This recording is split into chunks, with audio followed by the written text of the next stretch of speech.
Hello friends, എല്ലാവർക്കും Mallus cooking ഹട്ടിൻ്റെ പുതിയൊരു വീഡിയോയിലേക്ക് സ്വാഗതം. ഇന്നത്തെ വീഡിയോ എന്ന് പറയുന്നത് ഏത്തപ്പഴം വെച്ചിട്ട് അരമണിക്കൂറിൽ തന്നെ തയ്യാറാക്കി എടുക്കാൻ പറ്റുന്ന നല്ല അടിപൊളിയായിട്ടുള്ളൊരു കേക്കാണ്. നല്ല പഞ്ഞി പോലെയുള്ളൊരു കേക്ക്. അപ്പോൾ ഇതെങ്ങനെയാണ് തയ്യാറാക്കി എടുക്കുന്നതെന്നൊന്ന് നോക്കാം. അപ്പോൾ നമ്മുടെ വീഡിയോയിലോട്ട് പോകുന്നതിന് മുമ്പായിട്ട് വീഡിയോ കാണുന്ന സമയത്ത് നിങ്ങൾക്ക് ഇഷ്ടപ്പെടുവാണെന്നുണ്ടെങ്കിൽ ഒന്ന് ലൈക്ക് ചെയ്തേക്കണേ. അതുപോലെ തന്നെ ചാനലൊന്ന് സബ്സ്ക്രൈബ് ചെയ്ത് സപ്പോർട്ട് ചെയ്യാനും മറക്കല്ലേ. അപ്പോൾ നമ്മുടെ കേക്ക് തയ്യാറാക്കാനായിട്ട് നമുക്ക് ആദ്യം കേക്കിന് വേണ്ടിയിട്ടുള്ള ബാറ്റർ ഒന്ന് റെഡിയാക്കി എടുക്കണം. അതിനായിട്ട് ഒരു മിക്സിയുടെ ജാറിലേക്ക് 2 മുട്ടയൊന്ന് പൊട്ടിച്ചൊഴിച്ചു കൊടുക്കാം. ഇനി നമുക്കിതിലേക്ക് ചേർത്ത് കൊടുക്കേണ്ടത് ഏത്തപ്പഴമാണ്. അത്യാവശ്യം നല്ല പഴുത്ത ഏത്തപ്പഴം വേണം എടുക്കാനായിട്ട്. അത് നമുക്ക് തൊലിയൊക്കെ കളഞ്ഞ് ചെറിയ കഷ്ണങ്ങളാക്കി മുറിച്ച് നമുക്കിതിലേക്കൊന്ന് ചേർത്ത് കൊടുക്കാം.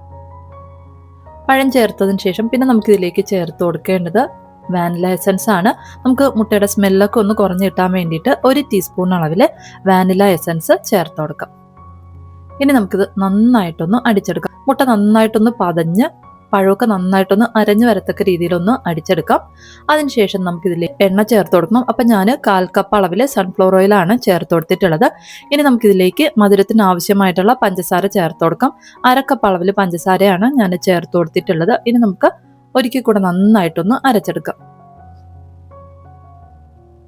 ഇനി നമ്മൾ അരച്ചെടുത്തിട്ടുള്ള ഈ മുട്ടയും പഴവും നമുക്കൊരു ബൗളിലേക്കൊന്ന് ഒഴിച്ചു കൊടുക്കാം.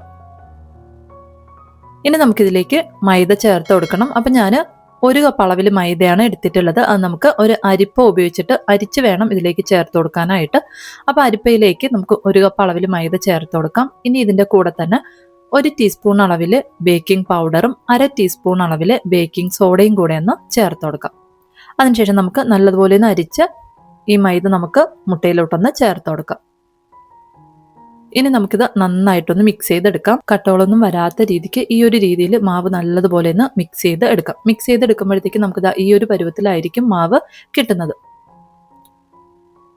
ഇനി നമുക്ക് ഇതൊന്ന് ബേക്ക് ചെയ്യാനായിട്ട് വെക്കണം. അപ്പോൾ അതിനായിട്ട് ചെറിയൊരു കേക്ക് ട്രേ ഞാൻ എടുത്തിട്ടുണ്ട്. ഇതിൽ ബട്ടർ പേപ്പർ വെച്ചിട്ടുണ്ട്.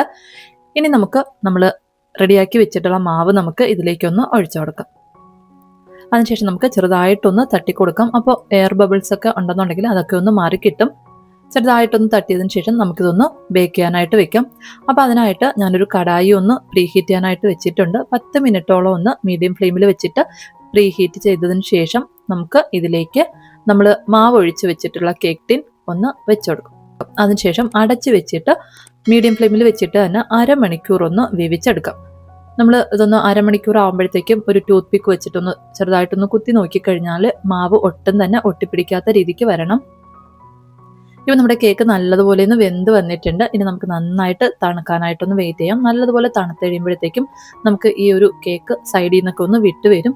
ഈ ഒരു സമയം നമുക്ക് വേറൊരു പ്ലേറ്റിലേക്ക് ഒന്ന് മാറ്റാവുന്നതാണ്. നമ്മൾ ബട്ടർ പേപ്പർ വെച്ച് കൊടുത്തിട്ടുള്ളതുകൊണ്ട് തന്നെ നമുക്ക് അടിയിൽ ഒട്ടിപ്പിടിക്കാതെ ഈസി ആയിട്ട് തന്നെ ഇളക്കി എടുക്കാനായിട്ട് പറ്റും. ഇവൻ നമ്മുടെ കേക്ക് റെഡി ആയിട്ടുണ്ട്. ഇനി നമുക്ക് ഈ ഒരു ബട്ടർ പേപ്പറൊക്കെ ഒന്ന് മാറ്റിയതിന് ശേഷം നമുക്ക് ഇഷ്ടമുള്ള രീതിക്കൊന്ന് കട്ട് ചെയ്ത് എടുക്കാവുന്നതാണ്. അപ്പോൾ ഇത്രയേ ഉള്ളൂ. നല്ല അടിപൊളിയായിട്ടുള്ള നല്ല പഞ്ഞി പോലെയുള്ള ഏത്തപ്പഴം കേക്ക് റെഡി ആയിട്ടുണ്ട്. അപ്പോൾ എന്തായാലും ഒന്ന് തയ്യാറാക്കി നോക്കാം. നിങ്ങൾക്ക് വീഡിയോ ഇഷ്ടപ്പെടുകയാണെന്നുണ്ടെങ്കിൽ ലൈക്ക് ചെയ്യാനും അതുപോലെ തന്നെ ചാനലൊന്ന് സബ്സ്ക്രൈബ് ചെയ്ത് സപ്പോർട്ട് ചെയ്യാനും മറക്കല്ലേ. അപ്പോൾ പുതിയൊരു വീഡിയോയിലൂടെ നമുക്ക് വീണ്ടും കാണാം. അതുവരെ താങ്ക് യു, ബൈ.